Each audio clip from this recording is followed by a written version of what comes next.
Hello. So yeah, not in hospital yet. Um, but still haven't sorted out the prescription issues. Still feeling ill. And today basically I've just been, one, trying to relax, and two, I was searching the internet all this morning, looking up different GPs. I'm researching like all different GP practices so that I can maybe have a look at trying to change to a different surgery, which will probably take a week or two to do. So it might be another week or two till I get my prescription sorted. But yeah, I found a couple of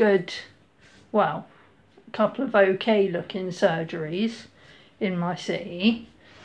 But most of the surgeries I found were under the same group that my current surgery is under. So there's a couple of groups. There's a group called what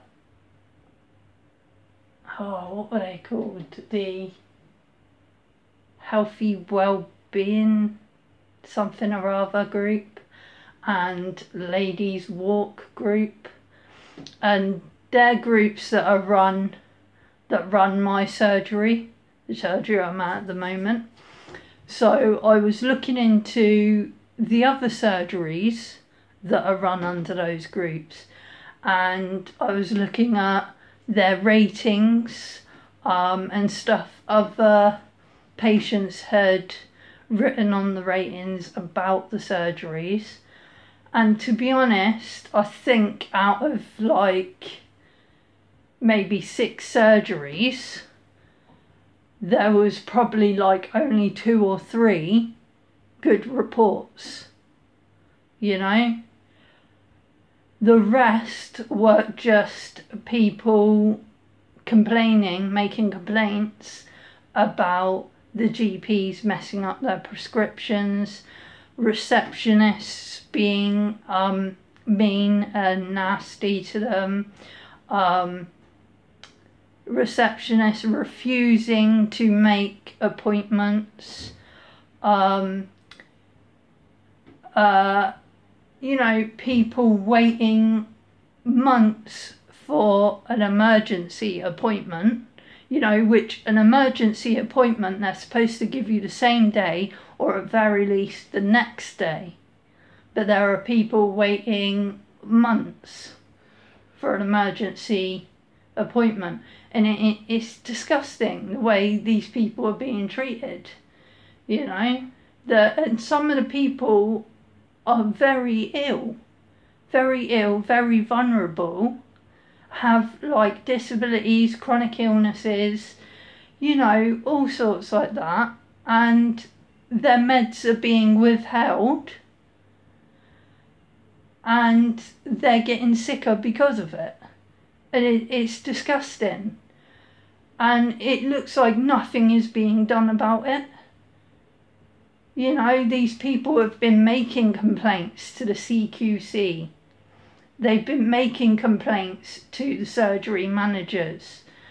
You know, they've been making complaints to anyone they can make complaints to, but it's all falling on deaf ears, you know, and it's sickening.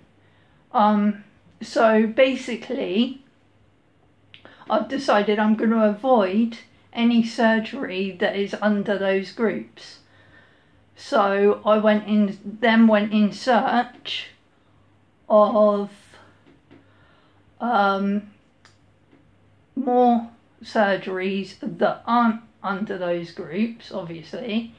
I found a few, and to say the least, none of them are perfect, you know. But to be honest, I'm not expecting a perfect score from all the GP surgeries, you know. There's going to be problems with any of them, you know. But I did find one or two that seemed to have a few good ratings, more good ratings than bad. So I thought maybe I should try those surgeries. So hopefully over the weekend, if they're open tomorrow, I'll be ringing up and trying to ring up tomorrow and get myself signed in at one of those surgeries. It would mean though, if I do go to this surgery, it's sort of like in town. You know, I'm in Weston, this is in Southampton, so to go to the surgery I've got to get a bus there, whereas the surgery I'm currently at is convenient for me because it's literally 2 minutes around the corner, and it has a pharmacy and a dentist in there as well. So it's really convenient for me because I don't have to go far to get my meds or to get medical care. But I'm being failed at that surgery, so I'm going to have to go further afield. So going to this other surgery in town means every time I'm going to need to get my prescription filled out, I've got to get a bus there, hand in the prescription, come home, 2 days later, get the bus back to town, pick up the prescription, get the bus to a pharmacy in town somewhere, pick up my meds, and then get the bus all the way home. Which, for any normal person, that doesn't sound like a problem, you know, but for someone who has mobility issues, like me, that can be quite difficult, and some days I'm not well enough to go out and bus around and whatever, you know. So a lot of the time John has to go sort out my prescriptions for me and go pick up my meds and everything. The problem is though, I have a free disabled bus pass. So for me to bus around, I can bus around for free, you know, so that's no problem for me there money-wise. But John doesn't have one of the disabled bus passes, so it's going to cost money to get him to bus around to do all this stuff with prescriptions and doctors and whatever, you know. And being on a very low income, we don't really have the money. We won't always really have the money for that. So I'm looking at ways around that, you know. And one of the ways which I've been trying to sort out is getting him put as a carer on my free bus pass, on my disabled bus pass. It's one of the companion passes, which means he'll be able to get the bus for free with me. And that, you know, so we'll be able to get out and about. But the problem is, to get that, I have to get a letter from my GP, and then I have to take that letter to Southampton City Council, where we get the bus passes from, and they can then sort out the companion pass for me. Trouble is, to get letters like this from the doctor now, they charge you. So, you know, that's another problem. Low income, don't know if I'm going to be able to afford to get this letter from the GP. Also, apparently, I asked in there a couple of weeks ago about this companion pass letter, and they said, yeah, it might be a couple of weeks, maybe a couple of months until the doctor can write it for you, because they have a backlog of people needing letters and forms signed by the doctor and things. Also, I have to write a letter to my doctor requesting this. Then my doctor will decide whether she's going to do it, whether they're going to do it or not. Then they're going to decide how much they're going to charge me for it. So it's like I'm thinking, do I really want to bother doing this with this GP, because it's likely they're either going to say, no, we can't do this, you're not entitled to it, or they're going to go, yeah, we can do this, you know, pay us this amount of money, and I'm going to have to go and sell a kidney on the black market or something to be able to pay for it, you know. So, you know, it's impossible to get the help and support you need now. You know, it just seems, if you're an NHS patient, a non-paying NHS patient, so someone on benefits who gets their healthcare and their prescriptions for free, if you're one of those people, you get treated like absolute shit. You get treated like you're not worth anything. They mess you around. But if you're someone who pays for your prescriptions and your healthcare, you get to the front of the queue. You get anything you want. You can ring up the doctor and say, oh, I have a cold. And they go, oh, we'll give you an emergency appointment right now. You know, whereas if I ring up and say, oh, I have a cold, can I have an appointment? They say, oh, you know, you'll have to wait 4 weeks for an appointment. By 4 weeks, my cold's going to be gone. You know, so it's silly. And to be honest, I don't really need to go to the GP for a cold, but I'm using that as an example, you know. So it's just become beyond a joke. And I think this is the new government now, you know, the Tory government.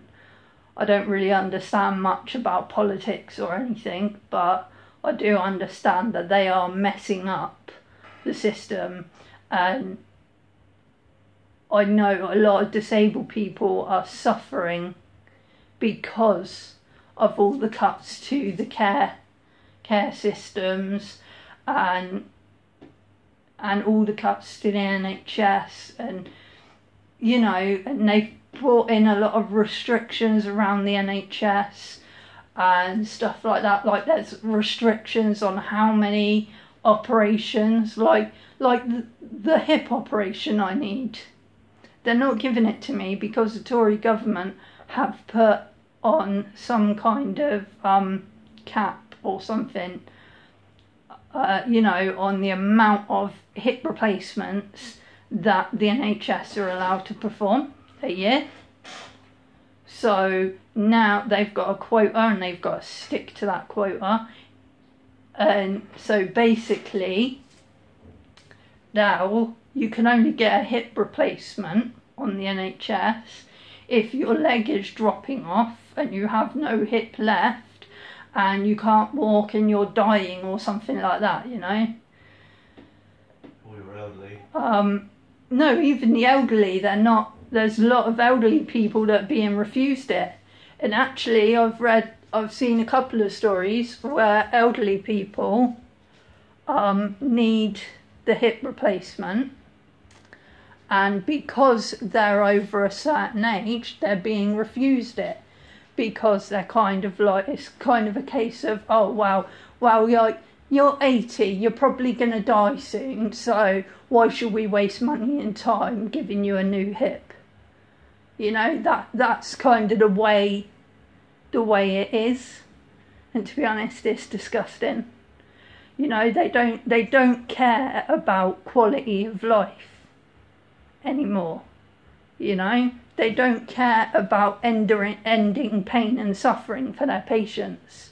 They care about meeting these quotas that the government have put in place, because if they don't meet these quotas, they get punished for it and they could end up losing their job.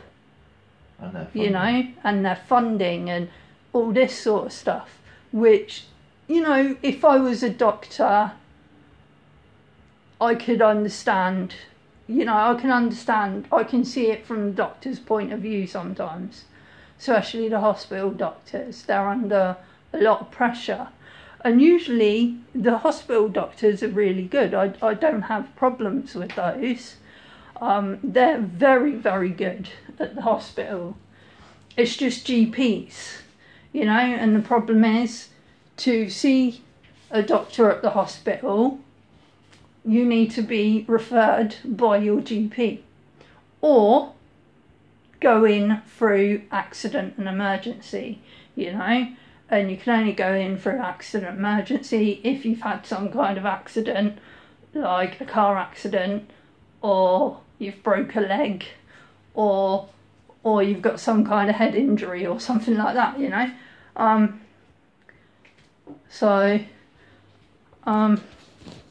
And I've been debating the past day or two whether to go to A&E to see what they can do for me with my heart issues at the moment. But I've been thinking, well, all they'll tell me is all I need is my medication and go back to the GP to get my medication from them. So it's a bit like I don't really want to waste my time going up there and waste the doctor at the hospital's time. I don't want to waste A&E's time, you know. So it's kind of like, do I go up there, don't I? You know? And to be honest, today I've just been relaxing. I've got up now and I'm walking around because I've been sat down most of the day, all day. I was sat down all day yesterday as well with my feet up. And my legs and hips and back were killing me, so I thought I'd better get up and stretch and have a walk around a bit to relieve the pressure on my spine and my hips. So, and plus I don't want to be getting blood clots or anything like that in my legs, and sitting down for too long, that will most likely happen. And if you're someone with a heart condition, you are more prone to that kind of thing. So, you know, I've got to get out and walk around. Plus, I'm wearing a massive hoodie, nice big thick fleecy hoodie, because I'm freezing cold. And I've had the heating on today. The radiators were on like about half an hour ago. Still cold. And that is because of my circulation issues, and where I've not had my meds, my heart is struggling, which means my blood is struggling to circulate my body, which means I get cold easier and quicker. So the cold is another symptom. And because I'm feeling cold, you know, and because I'm cold, it's not helping my arthritis. Because the cold, damp and everything like that flares up my arthritis. So that's probably one reason why my hip is hurting like crazy. And I'm getting shooting pains right down my leg, through my knee, into my ankle, and it is really painful. So I just don't show the pain that much, because I'm used to it.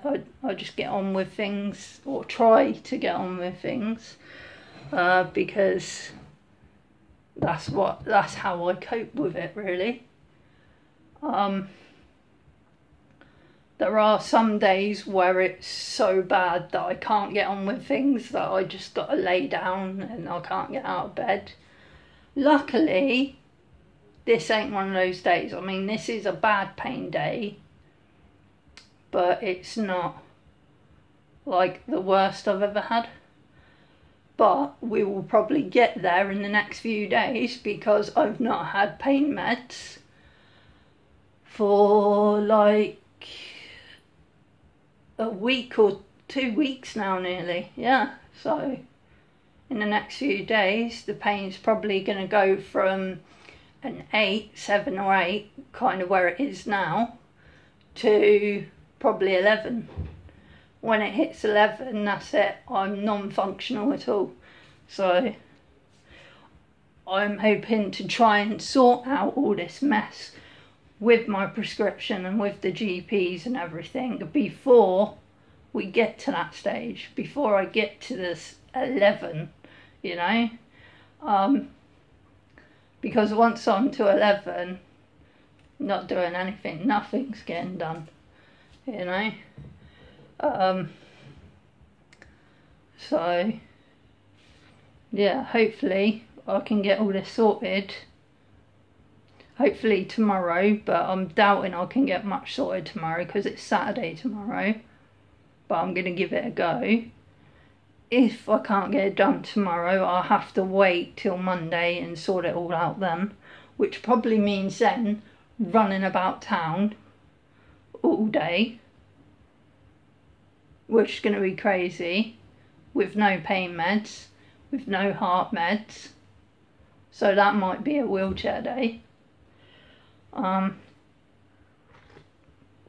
Which means poor John has got to push my fat ass. It's not fat. All around. It is fat. It's just heavy.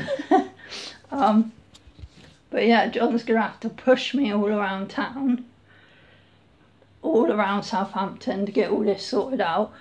But hopefully, maybe if I've got a bit of spare cash, I can hire a mobility scooter from the mobility shop. Then John won't have to push me around.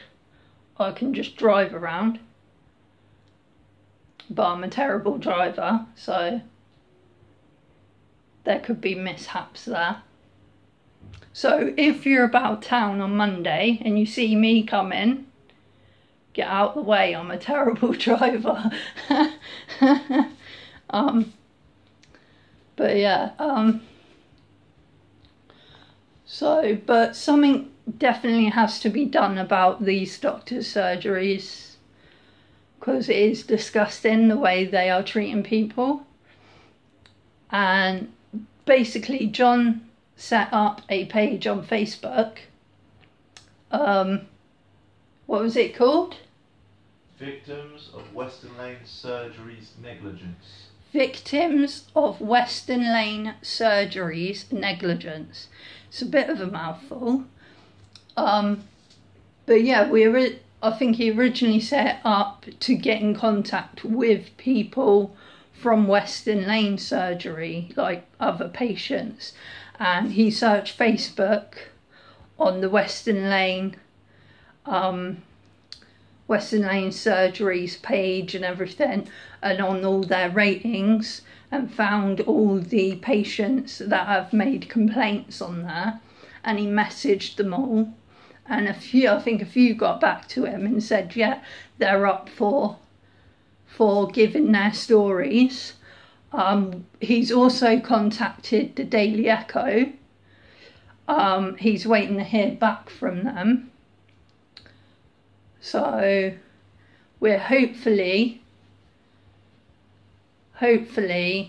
going to start some kind of ball rolling there, but you know, whether the ball will go far, I don't know. But if you see the page on Facebook, do share it around. As well, if